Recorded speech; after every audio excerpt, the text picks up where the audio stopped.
तो जैसे उन आदमियों के ऊपर में व्यवसाय करते समय पूरा का पूरा हाजिरी बनाते रहते हो, तुम्हें भी परमात्मा ने ये 11 लोगों को सेवा के लिए दिया था। पर कमाल है, जिनको सेवा के लिए दिया था वो मालिक बन बैठे और तुम महाराज नौकरों की तरह गिड़गिड़ा रहे हो, दासों की तरह गिड़गिड़ा रहे हो, तकलीफ में हो, यहां भाग रहे हो, वहां भाग रहे हो, उनके पास जा रहे हो, उनके पास जा रहे हो, नंबरें लगा रहे हो, हमारा कैसे मंगल होगा, हमारा ये कैसे ठीक होगा। अरे कोई नहीं कर सकता। क्या कोई विधि के विधान को बदल देगा? परमात्मा के ऊपर पहुंच जाएगा? कैसे बदलेगा? तुम लोभी हो, इसलिए तुम्हारे लोभ को कैश करना बहुत आसान है। धर्म को धंधा बनते देरी नहीं लगती, धर्म को धंधा बना करके प्रयोग करने में देरी नहीं लगती। अगर जीवन में लोभ हो, केवल वासनाएं हो, आकांक्षाएं हो, सरकार 5 सालों में तुम्हारे धन को दुगना करे और कोई आके कहे हम तो रात ही भर में कर देंगे, सब गहना अपना दे दो, जितने भी तुम्हारे नाक कान के नथिया फथिया हैं हमको दे दो। आज देखो सप्तम दिवस है माता, हम भी आपसे यही निवेदन कर रहे हैं, अपनो सारो गहना ले आओ, कल हम डबल कर देंगे। और रात में फिर ये कल बाबा ये मिलेगो ना ही फिर। हाँ, पासपोर्ट है हमारे पास, सीधा लंदन नजर आएंगे हम, ढूंढते रह जाओगे।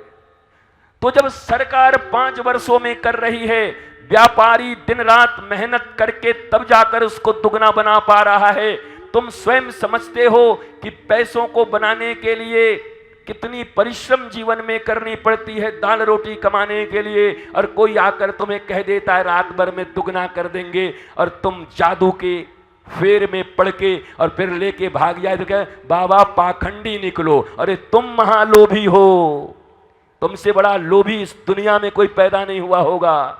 और लोभियों और कामियों का हश्र भी यही होना चाहिए। तुम धार्मिक नहीं हो। धर्म का अर्थ यह है कृष्ण का आग्रह हो, कृष्ण का लोभ हो, उस परम पिता को जानने की इच्छा हो, अपने वृत्तियों को नियंत्रित करके सतपथ और धर्म पथ पर चलते हुए स्वयं आनंदित रहते हुए लोगों के बीच आनंद वितरण करने का काम प्रत्येक धार्मिक मनुष्य का पहला कर्तव्य है। पर आपका पूरा जीवन लोभ के ऊपर निर्भर है।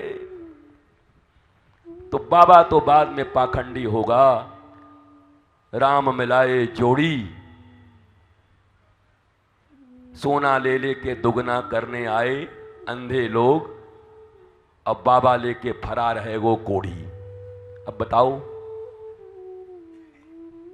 तो ये तुम्हारे लोभ ही तुमको मारते हैं, तुम्हारी अज्ञानता तुम्हें रुलाती है, तुम्हारी अज्ञानता तुम्हें बंधन में डालती है।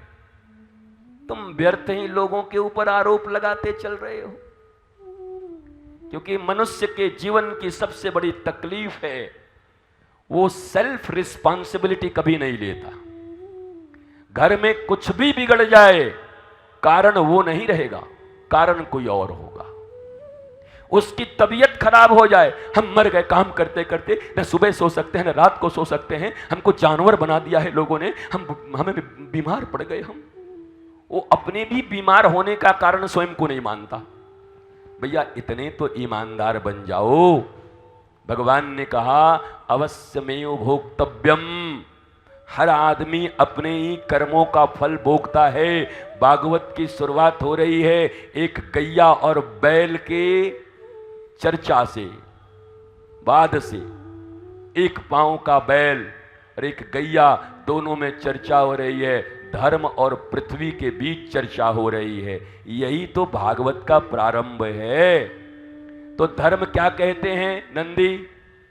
भैया कोई किसी को दुख नहीं देता, हर व्यक्ति को दुख उसके अपने कर्म देते हैं। और इतनी छोटी सी बात अगर इस भागवत के पंडाल से सीख कर चले गए तो मैं फिर जरूर कह सकता हूं,